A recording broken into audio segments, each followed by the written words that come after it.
स्वागत है जियोपोल आईएएस में आप सभी का। और आज हम लोग फंडामेंटल राइट्स में देखेंगे right to freedom of religion, culture and education. अब आज की क्लास आपके लिए इम्पॉर्टेंट क्यों है? वो इसलिए इम्पॉर्टेंट है क्योंकि ये जो टॉपिक है ये चर्चा में है इस समय।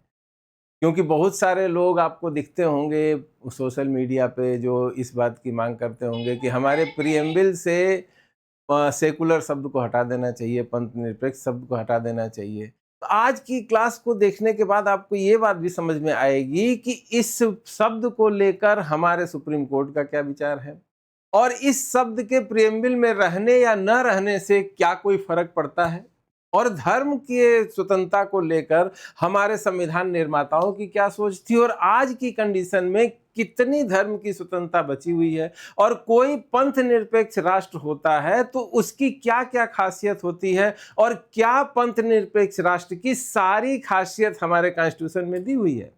तो इसी चीज को आज की क्लास में हम लोग समझने जा रहे हैं। तो इसको ध्यान से पढ़िएगा और अपने नोट्स को बेहतर ढंग से बनाइएगा। एक एक चीज को इस तरह से डिस्कस किया गया है जिस तरह से क्वेश्चन यूपीएससी या यूपीपीसीएस या पीसीएस के एग्जाम में पूछे जाते हैं। तो क्वेश्चन जिस वे में बनते हैं उसी वे में आज की क्लास चलने वाली है। तो ध्यान से देखिए। सबसे पहले हम लोग इस बात पे ध्यान देते हैं कि freedom of conscience and fair profession, practice and propagation of religion, अंतःकरण और धर्म को अबाध रूप से मानने, आचरण और प्रचार करने की स्वतंत्रता। किस किस आर्टिकल में क्या दिया है इसको पहले समझिए। इससे रिलेटेड सबसे पहला आर्टिकल है आर्टिकल 25। इसमें अंतःकरण और धर्म को अबाध रूप से मानने, आचरण और प्रचार करने की स्वतंत्रता दी हुई है। लिखिए अनुच्छेद 25, अंतःकरण और धर्म को अबाध रूप से मानने, आचरण और प्रचार करने की स्वतंत्रता। ठीक है। दूसरे नंबर पे है आर्टिकल 26, धार्मिक मामलों के प्रबंधन की स्वतंत्रता। यानी कि जो भी धर्म के लोग हैं, किसी धर्म को मानने वाले हैं, वो अपने धार्मिक मामलों का प्रबंधन स्वयं कर सकते हैं। ये आर्टिकल 26 में दिया। आर्टिकल 27 किसी विशेष धर्म के प्रचार के लिए करों के भुगतान के संबंध में स्वतंत्रता। यानी टैक्स देने के लिए क्या रिस्ट्रिक्शन है, टैक्स लगाने के ऊपर क्या रिस्ट्रिक्शन है सरकार के ऊपर, ये इसमें दिया है। इसके बाद आता है आर्टिकल 28 कुछ शैक्षणिक संस्थानों में धार्मिक शिक्षा या धार्मिक उपासना में शामिल होने की स्वतंत्रता। ये चार आर्टिकल ऐसे हैं जो भारत देश के धर्मनिरपेक्ष चरित्र को बिल्कुल क्लियर कर देते हैं और इसको लेके कोई कंफ्यूजन नहीं छोड़ते हैं। हर एक आर्टिकल का अपना इंपॉर्टेंस है और इससे रिलेटेड जो सुप्रीम कोर्ट के डिसीजन है ये भी हम लोग आज की क्लास में पढ़ें। तो ध्यान से देखिए। सबसे पहले इस प्रश्न का उत्तर हम देखेंगे, फ्रीडम ऑफ रिलीजन का मतलब क्या होता है। पहला, संविधान के अधीन भारत पंथ निरपेक्ष राज्य है। ये बिल्कुल क्लियर है। क्यों? क्योंकि ये शब्द तो उद्देशिका में भी लिखा हुआ है और आर्टिकल 25 से लेकर 28 तक के जो प्रावधान है वो भी यही सिद्ध करते हैं कि भारत एक सेकुलर स्टेट है। सेकुलर स्टेट का मतलब क्या होता है? पंथ निरपेक्ष राज्य इस विचार पर आधारित होता है कि राज्य का विषय केवल व्यक्ति और व्यक्ति के बीच संबंध से है, व्यक्ति और ईश्वर के बीच संबंध से नहीं। यानी एक व्यक्ति का दूसरे व्यक्ति से संबंध क्या बन रहा है, एक व्यक्ति का दूसरे व्यक्ति या व्यक्ति समूह के साथ क्या रिलेशन बन रहा है, इसको तो रेगुलेट गवर्नमेंट करेगी। लेकिन एक सामान्य व्यक्ति का ईश्वर के साथ क्या संबंध बन रहा है, वो किस भगवान की पूजा कर रहा है, इससे सरकार का कोई लेना देना नहीं होगा। संविधान द्वारा सभी धर्मों के प्रति निष्पक्षता सुनिश्चित की गई है। यह निष्पक्षता अनुच्छेदों 25, 26, 27, 28 द्वारा सुनिश्चित की गई है। यानी कि हमारे संविधान के जो आर्टिकल है 25, 26, 27, 28 ये सुनिश्चित कर देते हैं कि भारत एक सेकुलर कंट्री है हर हाल में, भले ही ये उद्देशिका में हो या नहीं। और किस तरह से ये सिद्ध होता है इसको देखिए एक एक करके। सबसे पहले देखिए, पंथ निरपेक्ष राज्य भारत है तो भारत में कोई राज्य धर्म नहीं होगा।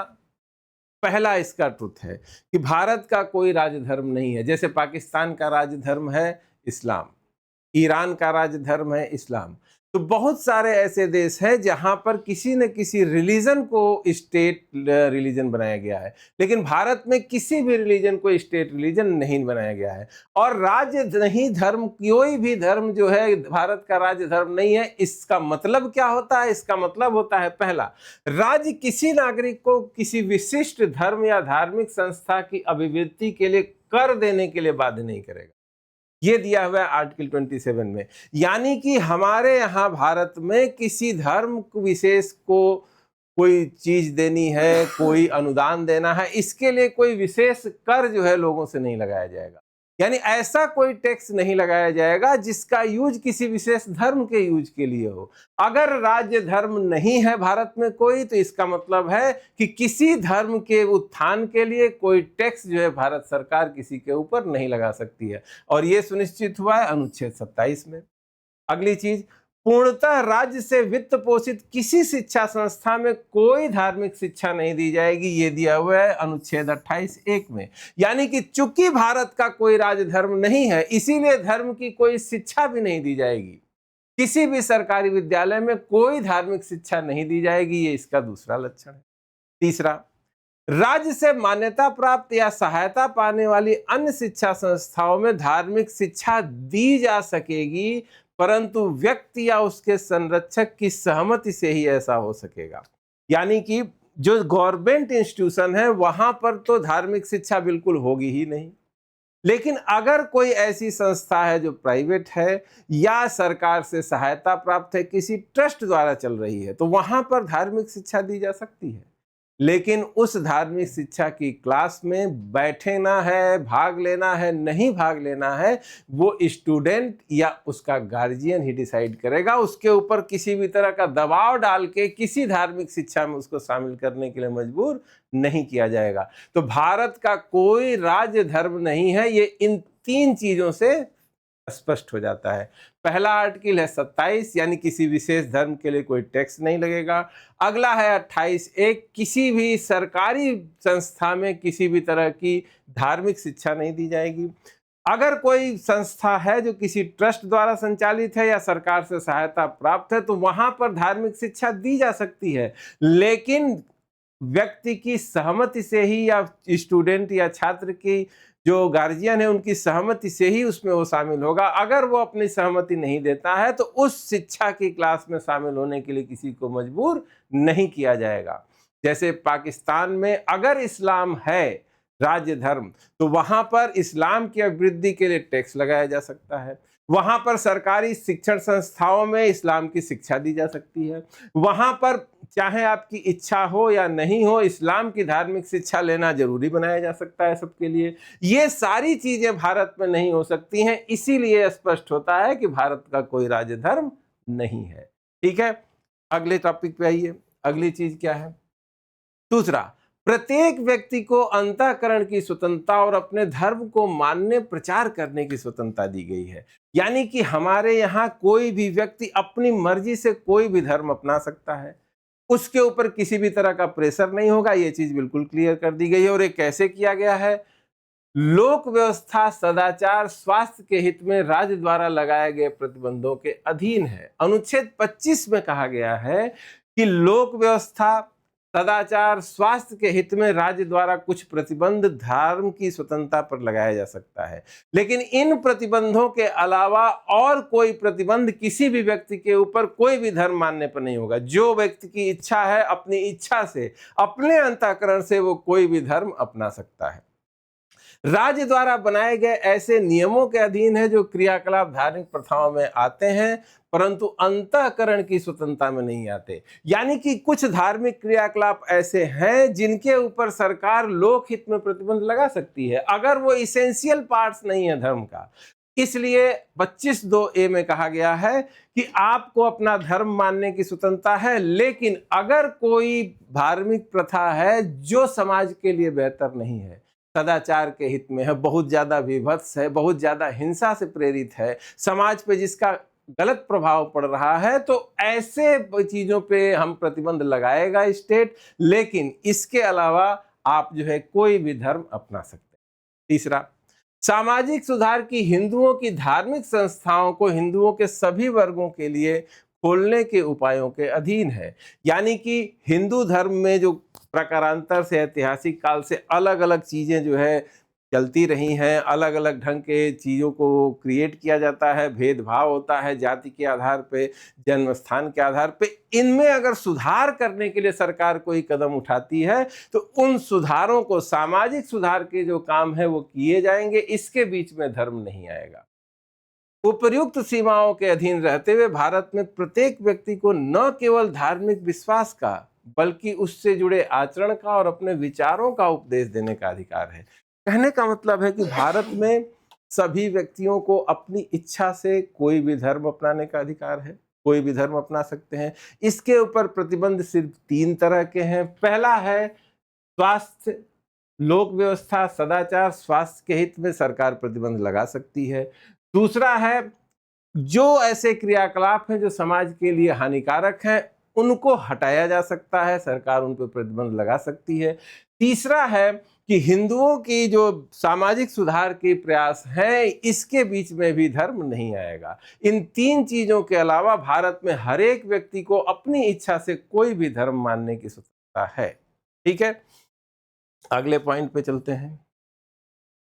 प्रत्येक धार्मिक संप्रदाय को अधिकार है, हर एक सेक्ट जो धार्मिक संप्रदाय है उसके भी कुछ अधिकार सुनिश्चित किए गए 26 में। क्या? धार्मिक या परोपकारी प्रयोजनों के लिए संस्थाओं की स्थापना या पोषण का।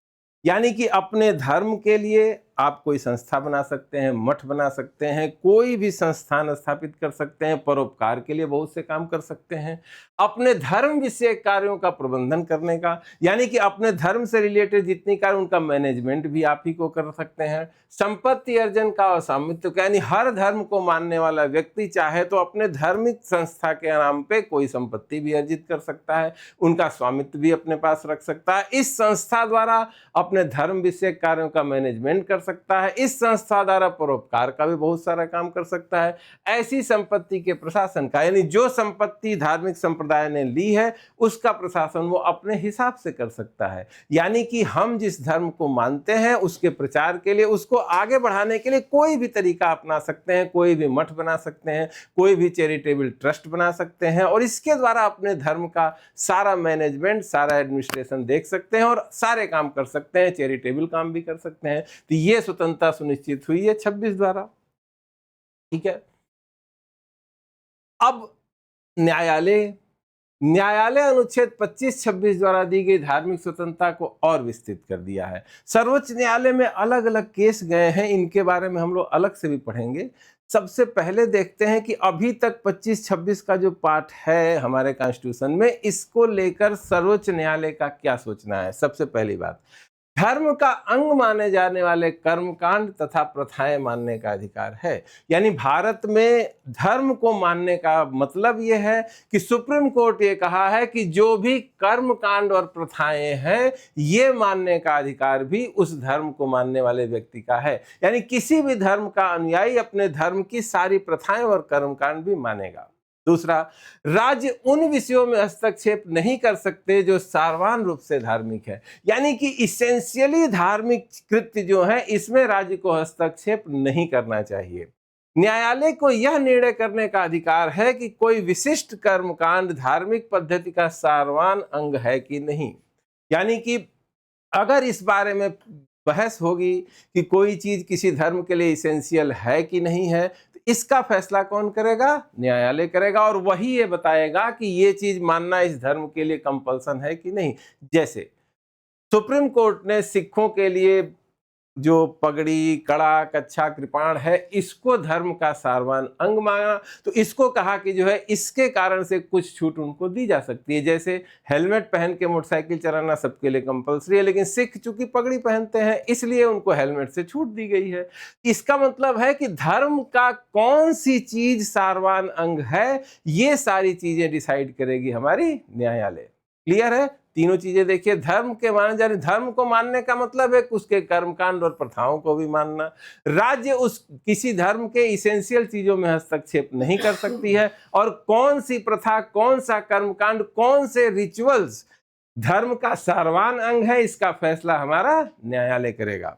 ठीक है, अगली चीज, अब हम लोग देखेंगे कि पंथ निरपेक्ष शब्द का मतलब क्या होता है, और इसी बहस में आपको इस बात का भी फैसला हो जाएगा कि क्यों ओरिजिनल कॉन्स्टिट्यूशन में सेकुलर शब्द को नहीं रखा गया था संविधान के पार्ट के रूप में। ठीक है,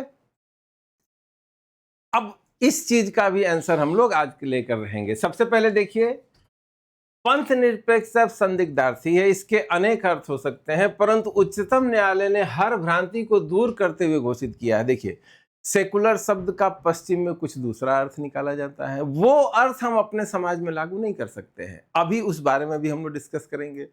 उच्चतम न्यायालय ने क्या कहा है इस शब्द को लेकर, सबसे पहले इस चीज को देखते हैं। उच्चतम न्यायालय ने कहा है कि पंथ निरपेक्षता का अर्थ नहीं है कि राज्य का धर्म के प्रति शत्रु भाव है। अर्थ यह है कि राज्य को विभिन्न धर्मों के बीच तटस्थ रहना चाहिए, यानी हमारी धर्म से कोई दुश्मनी नहीं है। लोग अपने अपने धर्मों को मान रहे हैं, इससे राज्य को कोई दिक्कत नहीं होनी चाहिए। बस राज्य का कर्तव्य क्या है कि वो सभी धर्मों के साथ बिल्कुल तटस्थ रहे और एक जैसा व्यवहार करे। अगला, प्रत्येक व्यक्ति को अपना धर्म मानने की स्वतंत्रता है। यह तर्क मान्य नहीं है कि यदि कोई व्यक्ति निष्ठावान हिंदू या निष्ठावान मुस्लिम है तो वो पंथ निरपेक्ष नहीं रह जाता। यानी अपने धर्म को आप मानिए, जिस धर्म को आप मानते हैं, जिसमें आपकी आस्था है, उस धर्म को मानिए। और सुप्रीम कोर्ट ने इस बात को स्वीकार किया है कि अपने धर्म को बहुत अच्छी तरह से मानने वाला एक निष्ठावान व्यक्ति पंथ निरपेक्ष हो सकता है। हम हो सकता है कि हिंदू हो, एक तो निष्ठावान हिंदू होने के साथ साथ हम सभी धर्मों को लेकर निरपेक्ष भी हो सकते हैं। किसी धर्म को लेकर भेदभाव की भाव हमारे अंदर नहीं हो सकता है। इसी चीज को कहते हैं पंथ निरपेक्ष भावना। यानी कि अगर आप निष्ठावान हिंदू या निष्ठावान मुस्लिम हैं तो वो पंथ निरपेक्ष नहीं रह जाएगा। ये जो है गलत बात है। यानी कि आप अपना धर्म मानते हुए भी अच्छी तरह से पंथ निरपेक्ष हो सकते हैं। शैक्षणिक पाठ्यक्रम में संस्कृत को वैकल्पिक विषय के रूप में विशेष रूप से अभिमान देने और अरबी फारसी आदि को वह स्थान न देने से पंथ निरपेक्षता का उल्लंघन नहीं होगा। इस बारे में भी केस गया था। इस केस में सुप्रीम कोर्ट ने कहा था कि संस्कृत भारत की अपनी भाषा है। भारत की जितनी भी भाषाएं हैं सब की सब इसी से बाहर धीरे धीरे विकसित होकर निकली हैं। इसलिए संस्कृत को पाठ्यक्रम में विशेष स्थान देना जरूरी है, जबकि अरबी फारसी भारतीय मूल की भाषाएं नहीं है, ये विदेशी भाषाएं हैं। तो संस्कृत के साथ अरबी और फारसी की तुलना करना बेमानी है। अगर भारत सरकार संस्कृत को ज्यादा महत्व दे रही है अपने शैक्षिक पाठ्यक्रम में, तो इसका मतलब ये नहीं है कि वो जो है पंथ निरपेक्षता से खिसक गई है। ठीक है, अगला देखिए, यदि धर्म का उपयोग राजनीतिक प्रयोजनों के लिए किया जाता है तो इससे राज्य की तटस्थता का उल्लंघन होगा। यानी धर्म के नाम पर अगर हम वोट मांग रहे हैं तो ये पंथ निरपेक्षता के खिलाफ है। धर्म के आधार पर निर्वाचन से अपील करना पंथ निरपेक्ष लोकतंत्र के विरुद्ध है। यदि कोई राज्य सरकार ऐसा करती है तो उसके विरुद्ध अनुच्छेद 356 के तहत कार्रवाई उचित है। यानी अगर कोई राज्य सरकार धर्म के आधार पर वोट मांगती है और धर्म के आधार पर चुनी जाती है तो 356 के तहत ऐसी सरकार को बर्खास्त भी कर दिया जाना चाहिए। इसी अर्थ में पंथ निरपेक्षता का संविधान का आधारिक लक्षण है तथा पंथ निरपेक्षता शब्द का उद्देशिका में प्रयोग अनुच्छेद 25 से 30 के उपबंधों का अध्यारोहण नहीं कर सकता। इसका मतलब कि उद्देशिका में पंथ निरपेक्षता शब्द हो या नहीं हो, और ये पंथ निरपेक्षता आधारिक लक्षण है, ये केशवानंद भारती में सुप्रीम कोर्ट ने कहा था। भारतीय केस में कहा था, ये केस था 1973 का। उस समय हमारी जो प्रियम्बिल है उसमें सेकुलर शब्द नहीं था। वो 42वें संशोधन से 1976 में स्थापित किया गया। यानी कि जब हमारी प्रियम्बल में सेकुलर शब्द नहीं था तब भी भारत पंथ निरपेक्ष या सेकुलर स्टेट ही था। ये इससे क्लियर हो गया। अनुच्छेद 25 के तहत प्रत्येक मनुष्य की अंतःकरण की समान स्वतंत्रता का अर्थ है कि वह अपनी इच्छा अनुसार कोई भी धर्म चुन सकता है तथा उसे बल, कपट, लोभ या फुसला कर किसी अन्य धर्म में संपरिवर्तित नहीं किया जा सकता। सुप्रीम कोर्ट ने क्लियरली कहा कि अंतःकरण की स्वतंत्रता का अर्थ है कि अपनी इच्छा से किसी धर्म को स्वीकार करना। इसका मतलब यह है कि अगर कोई व्यक्ति उसको लोभ द्वारा, नौकरी का या पैसे का लोभ देके किसी धर्म में परिवर्तित करता है तो इसका मतलब है कि उसने उस व्यक्ति की अंतःकरण की स्वतंत्रता खरीद ली है। यानी अब वो व्यक्ति अपने अंतःकरण से स्वतंत्र नहीं रहा, वो अपनी विल से जो है किसी धर्म परिवर्तन में नहीं जुड़ रहा है, वो जुड़ रहा है अपनी परिस्थिति के कारण, अपने अभावग्रस्त जीवन के कारण, अपनी जरूरतों के कारण। यानी लालच देकर, भय से फुसलाकर किसी को अगर धर्मांतरण कराया जा रहा है तो उस धर्म में परिवर्तन की जो ये घटना है, ये घटना उस व्यक्ति की जो धर्म परिवर्तित कर रहा उसके अंतःकरण की स्वतंत्रता के खिलाफ है।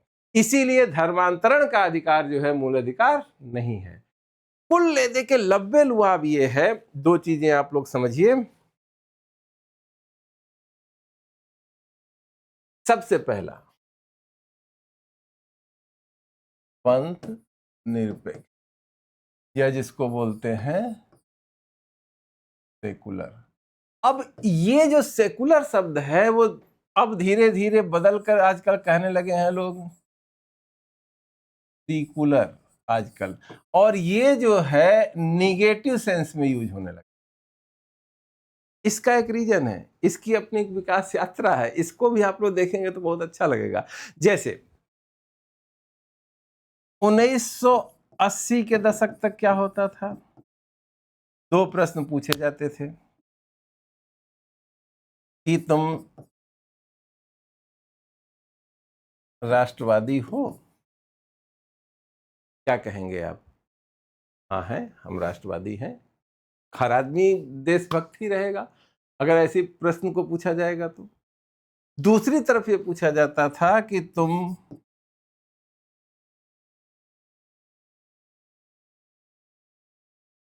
पंथ निरपेक्ष हो, वो कहेगा कि हाँ है। अब इन दोनों ही शब्दों में परिवर्तन आ गया, इसको चेंज करके अब 21वीं सदी में क्या हो गया, अब ये पूछा जाता है कि तुम राष्ट्रवादी हो या राष्ट्रद्रोही हो। क्यों पूछा जाता है भाई? कौन फैसला करेगा इसका? क्यों पंथ निरपेक्ष शब्द नहीं होना चाहिए संविधान में? ध्यान से गौर करके देखिए अगर इस बात को, तो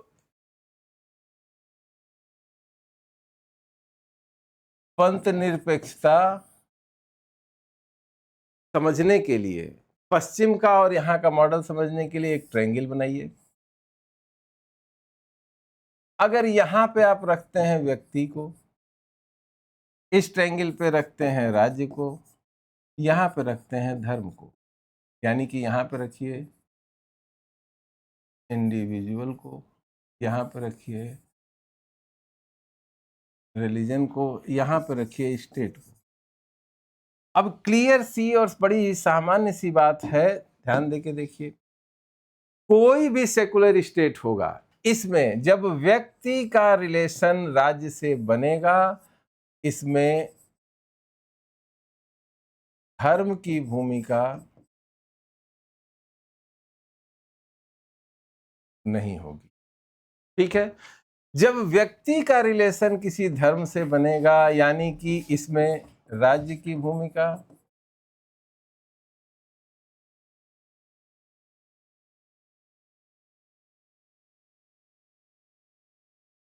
चाहे पश्चिम की बात करिए चाहे भारत की बात करिए, दोनों ही अर्थ बिल्कुल क्लियर है।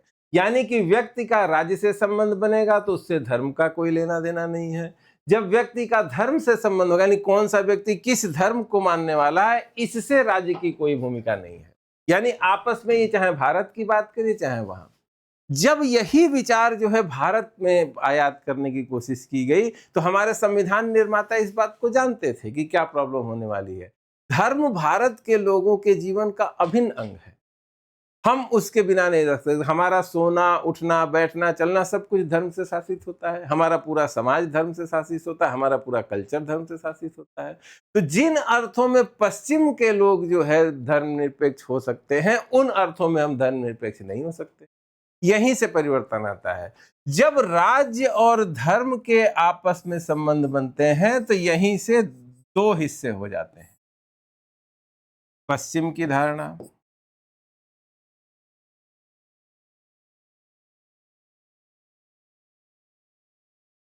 पश्चिम की धारणा है पूर्ण अलगाव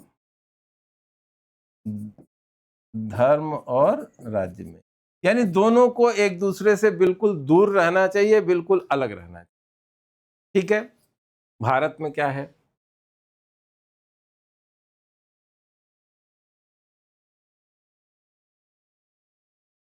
भारत में इसका एक पॉजिटिव वे है कि राज्य को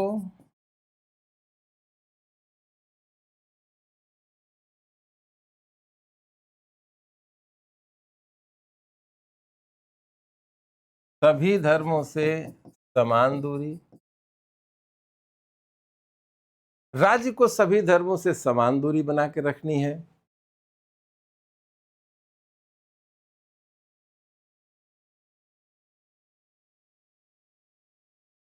सभी धर्मों को समान सपोर्ट देगा। और तीसरा सबसे इंपॉर्टेंट, ठीक है,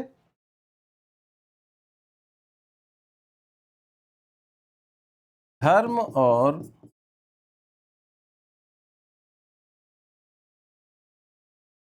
संवैधानिक नैतिकता में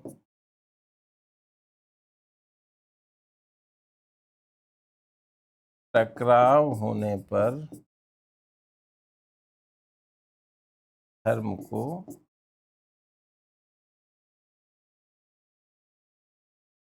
झुकना होगा। यानी कि धर्म में अगर सुधार की जरूरत है तो इसके लिए हमारी सरकार सुधार के प्रयास लगातार करती रहेगी। पहला, ये दूसरा और तीसरा, यानी कि हम धर्म से दूरी बनाकर नहीं रख सकते हैं। हम सभी धर्मों से समान दूरी बना के रखेंगे, सभी धर्मों को एक समान सपोर्ट करेंगे, और अगर कोई धार्मिक प्रथा हमारे संवैधानिक मूल्यों के खिलाफ है, संवैधानिक नैतिकता के खिलाफ है, तो हम उन प्रथाओं को दूर करेंगे। अपने धर्म में सुधार के लिए राज्य के सार्थक हस्तक्षेप की मांग करेंगे। यानी राज्य जो है धर्म में सुधार करेगा, हमारी कोर्ट धर्म में सुधार करेगी। यानी कि हम बिल्कुल अलगाव लेकर जो है नहीं चल सकते हैं।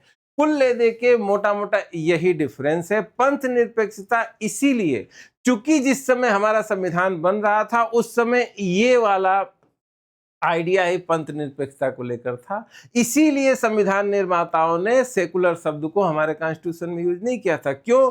क्योंकि 1950 के भारत में हमारा जो धर्म था ऐसी बहुत सी कुरीतियों से जुड़ा हुआ था, जिन कुरीतियों को दूर करना जरूरी था। और जैसे ही दूर करने की कोशिश करते, अगर पश्चिमी धारणा पे चलते, तो ये काम हम नहीं कर पाते। इसीलिए हमको अपनी तरह की धर्म की व्याख्या करनी थी और धार्मिक स्वतंत्रता सबकी सुनिश्चित करनी थी, लेकिन धर्म की कुप्रथाओं को भी दूर करना था। इन सारे विचारों को एक साथ रखने के कारण ही ओरिजिनल कॉन्स्टिट्यूशन में 1950 के कॉन्स्टिट्यूशन में सेकुलर शब्द कॉन्स्टिट्यूशन की उद्देशिका में नहीं था, लेकिन हमारे संविधान निर्माताओं ने देश को सेकुलर ही बनाया था। क्यों? क्योंकि सेकुलर स्टेट दोनों के लिए जरूरी है। सेकुलर स्टेट इसलिए पश्चिम में बना था,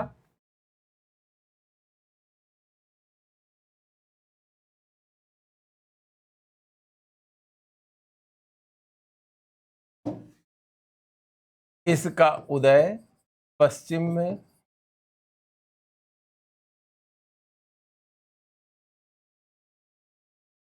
राज्य को चर्च की जकड़न से मुक्त करने के लिए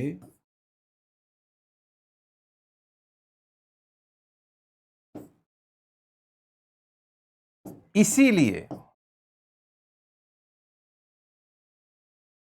वहां राज्य और धर्म के पूर्ण अलगाव की बात की। यानी वहां पर कहा गया कि धर्म और राज्य को बिल्कुल अलग होना चाहिए। ये सिद्धांत जरूर भारत में माना जाना चाहिए था, लेकिन चूंकि हमारा धर्म कुरीतियों से था, हमको धर्म में बहुत सारे सुधार करने थे और राज्य ही ऐसी शक्ति थी जो वो काम कर सकती थी। हमारे सामाजिक सुधार भी जाके किसी न किसी धार्मिक व्यवस्था से, धार्मिक प्रथा से जुड़ जाते थे। इसीलिए हम इस व्यवस्था को नहीं अपना सकते। हमने नई व्याख्या की और धर्मनिरपेक्षता की सकारात्मक धारणा, यानी वो धारणा दी जो धर्म से राज्य के सैद्धांतिक दूरी की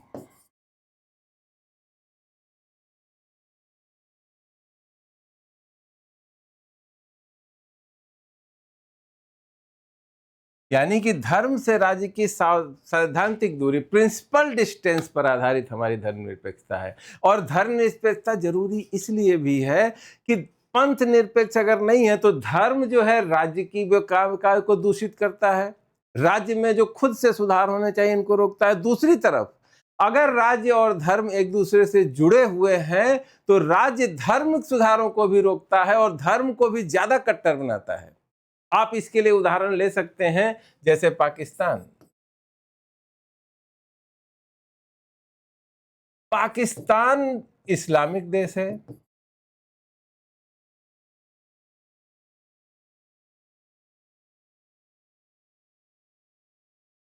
इस राष्ट्र ने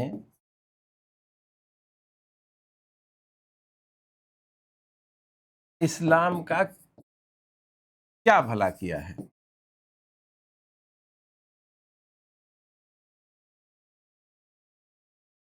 यानी इस्लामिक राष्ट्र पाकिस्तान बना, इससे इस्लाम का कोई फायदा हुआ? इस्लाम का ज्यादा कट्टर रूप वहां दिखा। यानी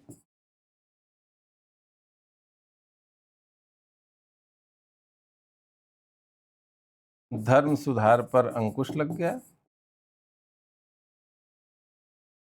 इसीलिए कहा जाता है कि पंथ निरपेक्ष राज्य केवल राज्य की सुधार के लिए जरूरी नहीं है, यानी हमको अपनी राजनीतिक व्यवस्था को सही रखने के लिए जरूरी नहीं है, हमको अपनी धार्मिक व्यवस्था को भी ठीक रखने के लिए जरूरी है। हर एक धर्म में समय के साथ सुधार होते हैं और वो आधुनिकता के साथ कदम ताल मिला के अपनी प्रथाओं को बदलता रहता है। आप अगर भारत में देखें तो बहुत सारे धार्मिक सुधार किए गए, सती प्रथा खत्म की गई, बाल विवाह खत्म किया गया, मैरिज को लेके जो कानून था उसको बदल दिया गया, सारी चीजों में सुधार किए गए समय के साथ और हमारे समाज ने उसको स्वीकार किया। लेकिन इसी का उल्टा अगर धर्म ही प्रभावी हो जाता है राज्य के ऊपर तो राज्य अपना काम आधुनिक ढंग से नहीं कर सकता है, ज्यादा बेहतर नहीं कर सकता है। और राज्य का हस्तक्षेप जब धर्म के अंदर होता है तो धर्म में जो स्वाभाविक सुधार होने वाले हैं वो सुधार वहां भी नहीं हो पाते हैं। यानी कट्टरपंथी लोग जो है दोनों ही व्यवस्था में हावी हो जाते हैं। इसीलिए पंथ निरपेक्ष होना सबसे आवश्यक है अगर हम एक आधुनिक राष्ट्र को बनाना चाहते हैं।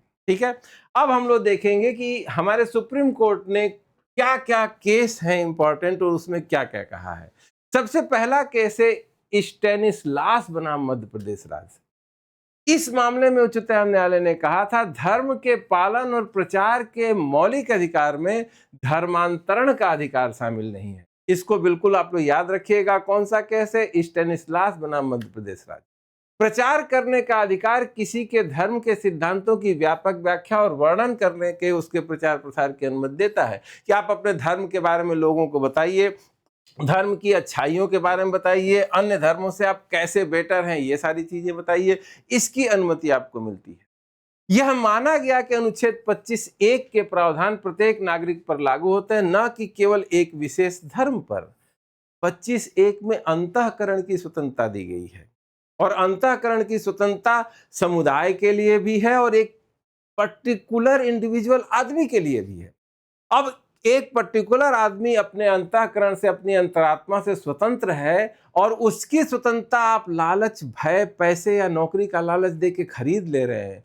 अल्टीमेटली उस व्यक्ति की स्वतंत्रता तो इससे प्रभावित हुई। सुप्रीम कोर्ट ने इसी तर्क के आधार पर कहा कि कोई व्यक्ति किसी प्रयोजन से किसी व्यक्ति का धर्मांतरण करता है तो यह देश के सभी नागरिकों के लिए गारंटीकृत अंतःकरण की स्वतंत्रता का उल्लंघन होगा। यानी लालच देकर किसी की अंतःकरण की स्वतंत्रता को आप खरीद नहीं सकते हैं। इसीलिए सुप्रीम कोर्ट ने कहा कि धर्मांतरण का अधिकार जो है मौलिक अधिकार नहीं है, धर्म का प्रचार करने का अधिकार जो है मौलिक अधिकार है। अपने अंतःकरण के हिसाब से स्वयं डिसीजन लेकर किसी दूसरे धर्म को अपना लीजिए, अपनी इच्छा के धर्म को मानिए, ये आपका अधिकार है। ठीक है, आगे चलते हैं। शिरूर मठ मामला, ये अगला केस है। इस मामले में पहली बार धार्मिक संप्रदाय शब्द को परिभाषित किया गया, रिलीजियस सेक्ट। आपको पता है आर्टिकल 26 में कई सारे अधिकार दिए गए संप्रदाय को, तो पहली बार धार्मिक संप्रदाय रिलीजियस सेक्ट को परिभाषित किया गया। इसके अलावा न्यायालय ने आवश्यक धार्मिक आचरण का सिद्धांत भी दिया। किसमें? शिरूर मठ के मामले में। आवश्यक धार्मिक आचरण का सिद्धांत सबसे पहला, इसमें देखिए अनुच्छेद 25 और 26 के तहत केवल उन आचरणों को संरक्षण प्रदान किया जाएगा जो धर्म के लिए आवश्यक हैं, अर्थात वे प्रथाएं जिनके हटने से धर्म ही नष्ट हो जाएगा। तो सुप्रीम कोर्ट ने पहला सिद्धांत क्या दिया कि धर्म की आवश्यक प्रथाएं केवल उन प्रथाओं को माना जाएगा जिनको हटा देने से धर्म ही नष्ट हो जाएगा। एक आवश्यक धार्मिक आचरण क्या है क्या नहीं है, इसका निर्णय स्वयं न्यायालय द्वारा लिया जाता है। न्यायालय यह निर्धारित करने के लिए धर्म के सिद्धांतों का उपयोग करता है कि कोई आचरण आवश्यक है या नहीं। मोटा मोटा आप ये जानिए कि शिरूर मठ के मामले में सुप्रीम कोर्ट ने कहा कि केवल उसी कृत्य को इसेंशियल पार्ट ऑफ रिलीजन माना जाएगा जिसको हटा देने से वो धर्म ही नष्ट हो जाए, धर्म की वो पूरी प्रथा ही खत्म हो जाए। यानी धर्म के लिए जरूरी जो चीज है वो उसका निर्णय सुप्रीम कोर्ट करेगा, धर्म का अध्ययन करके करेगा, धर्म की प्रथाओं के इंपॉर्टेंस को देखते हुए करेगा, और इसेंशियल आचरण सिर्फ उन्हीं प्रथाओं को माना जाएगा, उन्हीं रिचुअल्स को माना जाएगा जिनके हटने से धर्म ही नष्ट हो जाए। ठीक है, आगे क्या कहा देखिए। भारतीय संविधान के अनुच्छेद 26 के तहत दिए गए अधिकारों का लाभ उठाने से पहले एक धार्मिक संप्रदाय को कुछ शर्तों को पूरा करने की आवश्यकता होती है। यानी कि 26 में एक अलग सेक्ट आप बन रहे हैं तो उस सेक्ट के लिए कुछ शर्तें हैं जिनको पूरा करेंगे तभी आपको एक अलग संप्रदाय माना जाएगा। पहला, एक साझा आस्था पद्धति। ऐसे व्यक्तियों का समूह होना चाहिए जिनके पास विश्वास या सिद्धांत की एक प्रणाली है जिसे वे अपने आध्यात्मिक कल्याण के लिए अनुकूल मानते। इसके अलावा धार्मिक संप्रदाय एक विशेष धर्म से उत्पन्न होना चाहिए। लोगों का एक समूह जो किसी विशेष धर्म से उत्पन्न नहीं होता उसे धार्मिक संप्रदाय का संगठन नहीं माना जाता। यानी धार्मिक संप्रदाय का संगठन मानना है तो सबसे पहली बात क्या है कि वो किसी विशेष धर्म से उत्पन्न होना चाहिए। यानी एक पर्टिकुलर रिलीजन से आपका संबंध होना चाहिए, उसी से आप अलग होकर संप्रदाय बना सकते हैं। दूसरा, व्यक्ति ऐसे होने चाहिए जो एक सिद्धांतों को मानते हो, एक जैसे सिद्धांत हो उस संप्रदाय के, और व्यक्तियों का एक समूह हो जो उन पर विश्वास करता हो और इस विश्वास के साथ ही ये मानता हो कि ये सारी प्रथाएं उनके आध्यात्मिक कल्याण के लिए अनुकूल। तो पहली शर्त क्या है कि धार्मिक संप्रदाय किसी विशेष धर्म से ही निकलेगा और उसकी कुछ ऐसी साझा आस्था पद्धति होनी चाहिए जो दूसरों से अलग हो। ठीक है, अगला देखिए, विभिन्न परंपराएं। धार्मिक संप्रदाय द्वारा अपनाई जाने वाली मान्यताओं की साझा प्रणाली में धार्मिक अनुयायियों या सिद्धांतों को अपने आप में शामिल करना चाहिए। श्वेतांबर जैन एक अलग धार्मिक संप्रदाय का गठन करते हैं क्योंकि उनके पास ऐसी प्रथाएं हैं जो अद्वितीय हैं और जैन धर्म की दूसरी शाखा दिगंबरों द्वारा अपनाई जाने वाली प्रथाओं से अलग है। अब देखिए, जैन धर्म की ही दो संप्रदाय हैं। दोनों को क्यों संप्रदाय माना गया? पहला कि वो एक विशेष धर्म से निकली थी और दोनों के अलग अलग मानने वाले समूह थे। और उनके अंदर जो प्रथाएं थी वो दूसरी संप्रदाय के यानी श्वेतांबर की जो परंपराएं वो दिगंबरों से बिल्कुल अलग हैं और उनको बाइफरकेट किया जा सकता है, अलग से पहचाना जा सकता है। इसीलिए इन दोनों को अलग अलग जो है सेक्ट या संप्रदाय माना जाएगा।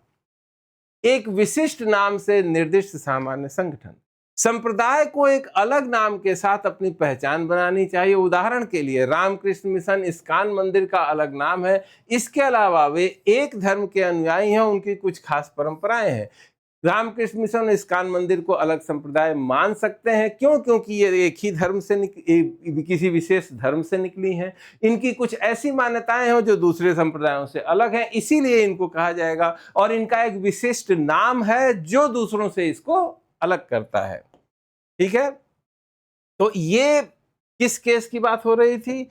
ये केस की बात हो रही थी, सिरूर मठ का मामला था। इसमें इन्होंने दो चीजें बताई कि आवश्यक धार्मिक आचरण का सिद्धांत दिया, यानी कि ऐसे आचरण जिनको हटा देने से वो धर्म ही नष्ट हो जाए तो उसी को बोलेंगे आवश्यक धार्मिक आचरण। और किसी संप्रदाय के लिए ये जरूरी होगा कि वो किसी विशेष धर्म से निकला हुआ हो, एक साझा आस्था पद्धति का निर्माण करता हो और दूसरे लोगों से उसकी जो पद्धति है, जो उसका सिस्टम है, वो अलग होना चाहिए।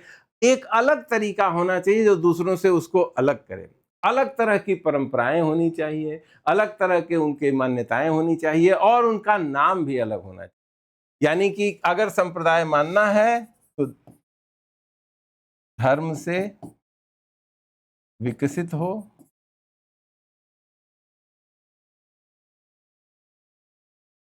अन्य लोगों से अलग मान्यताएं हो, अन्य लोगों से अलग मान्यताएं हो लोगों की। इसके अलावा अगली चीज क्या होगी? अलग नाम हो। अगर ये तीन तरह की शर्तें पूरी होंगी तभी उसको संप्रदाय को अलग माना जाएगा और उसको आर्टिकल 26 के लाभ मिलेंगे। अगला देखते हैं क्या टॉपिक है। आचार्य जगदीश शरण नंद तांडव नृत्य 2004 का केस है। उच्चतम न्यायालय ने फैसला सुनाया कि तांडव नृत्य आनंद मार्ग संप्रदाय का आवश्यक प्रथा नहीं था। ये तांडव नृत्य किया करते थे आनंद मार्ग संप्रदाय के लोग और वो सरकार ने, हमारे कोर्ट ने माना कि इस तांडव नृत्य में जो भाव भंगिमाएं ये सब हैं वो लोकाचार के लिए बेहतर नहीं और इसमें कुछ ऐसी चीजें की जाती हैं जो सामान्य व्यक्तियों को विचलित कर देती हैं।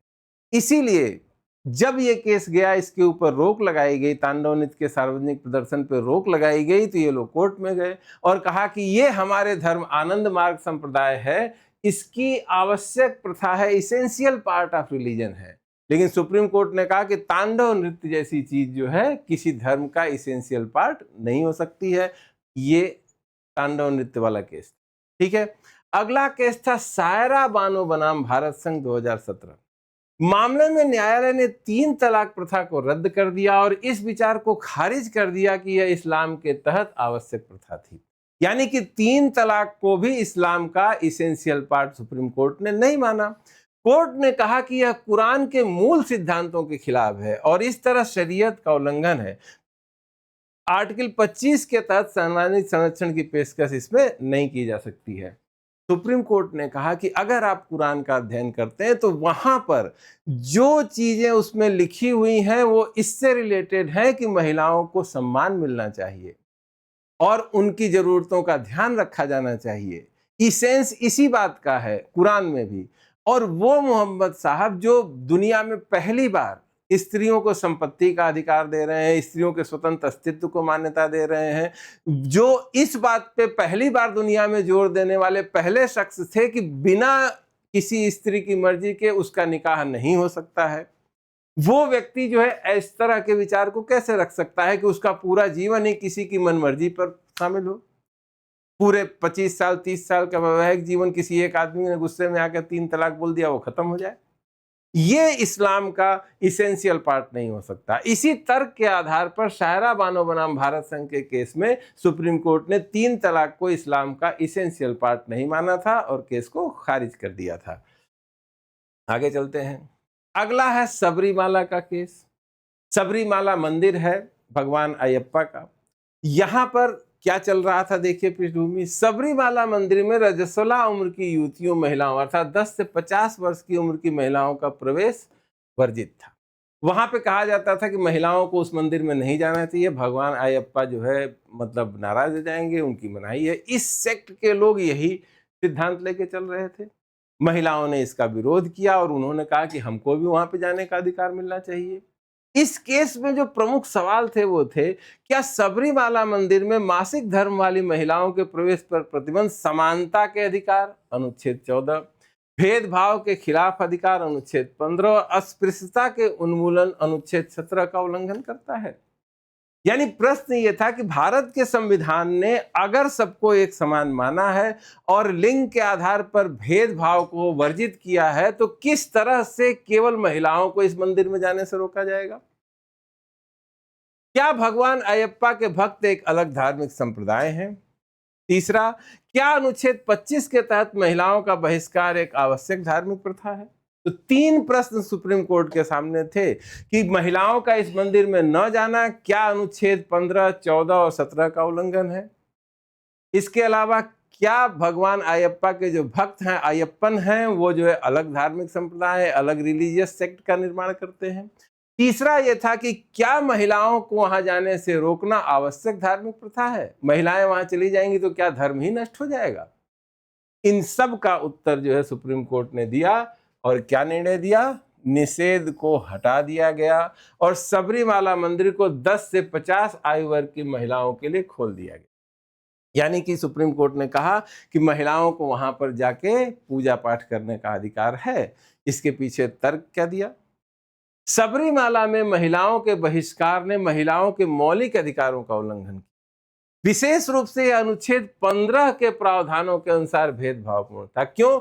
क्योंकि केवल लिंग के आधार पर उनको वहां जाने से रोका जा रहा है। यह भी माना गया कि अस्पृश्यता के अधिकार का दायरा बहुत बड़ा है और इसमें शुद्धता की धारणा पर सामाजिक बहिष्कार शामिल है। यानी कि किसी को अशुद्ध बताकर उसका सामाजिक बहिष्कार करें, यह भी आप नहीं कर सकते। यानी अनुच्छेद 17 के खिलाफ भी है। यानी आर्टिकल 17 के भी खिलाफ हो गया, आर्टिकल 15 के खिलाफ तो है ही। यह भी माना गया कि भगवान अयप्पा के भक्तों ने अलग धार्मिक संप्रदाय कहलाने के मानदंडों को पूरा नहीं किया है। सेक्ट वाला हमने आपको बताया अभी पीछे वाले केस में, यानी वो अलग होने चाहिए, उनकी प्रथाएं ऐसी होनी चाहिए जो दूसरे संप्रदायों की न हो, उनका एक अलग नाम होना चाहिए। तो सुप्रीम कोर्ट ने कहा कि अयप्पा के जो भक्त हैं वो इस सेक्ट को, अलग संप्रदाय की मान्यताओं के ऊपर खरे नहीं उतरते, इसलिए उनको अलग संप्रदाय नहीं माना जा सकता है। आवश्यक धार्मिक प्रथा के सवाल पर यह माना गया कि अयप्पन हिंदू हैं और महिलाओं को बाहर करने की प्रथा एक आवश्यक धार्मिक प्रथा नहीं मानी जा सकती। यानी कि हिंदू धर्म में किसी भी तरह से भेदभाव का आश्रय नहीं लिया जा सकता। अब आप लोग फिर से ध्यान दीजिए उस पर जो मैंने बताया था अभी, भारतीय धर्मनिरपेक्षता पॉजिटिव सेंस में है, यानी कि धार्मिक कुरीतियों को दूर करने के लिए राज्य हस्तक्षेप करेगा, सुप्रीम कोर्ट हस्तक्षेप करेगी। यानी जब धर्म तथा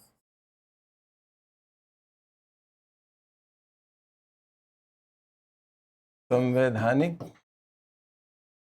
नैतिकता या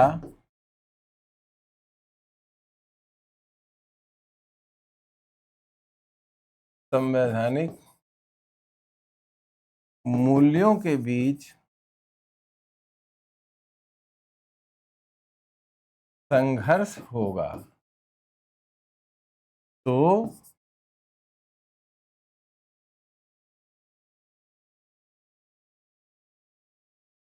मूल्य लागू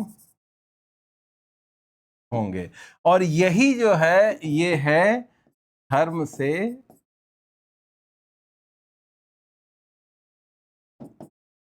सैद्धांतिक दूरी का सिद्धांत कि हम धर्म में हस्तक्षेप नहीं करेंगे, लेकिन धर्म में कोई ऐसी प्रथा लागू होगी जो हमारे संवैधानिक मूल्यों के खिलाफ होगी तो हम उसको दूर करेंगे। इसी को कहते हैं सैद्धांतिक दूरी या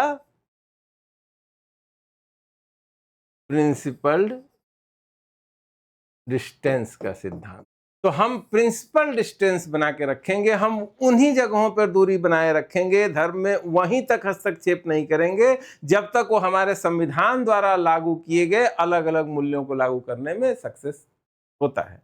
जहां पर टकराव होगा वहां पर धार्मिक प्रथा को झुकना होगा। और सबरीमाला का मंदिर का मामला हो, चाहे सायरा बानो का केस हो, दोनों में ही आपने ये देखा होगा कि सुप्रीम कोर्ट ने संविधान को प्रथम स्थान पर रखा और धार्मिक प्रथा को दूसरे स्थान पर रखा। ठीक है, आगे चलते हैं।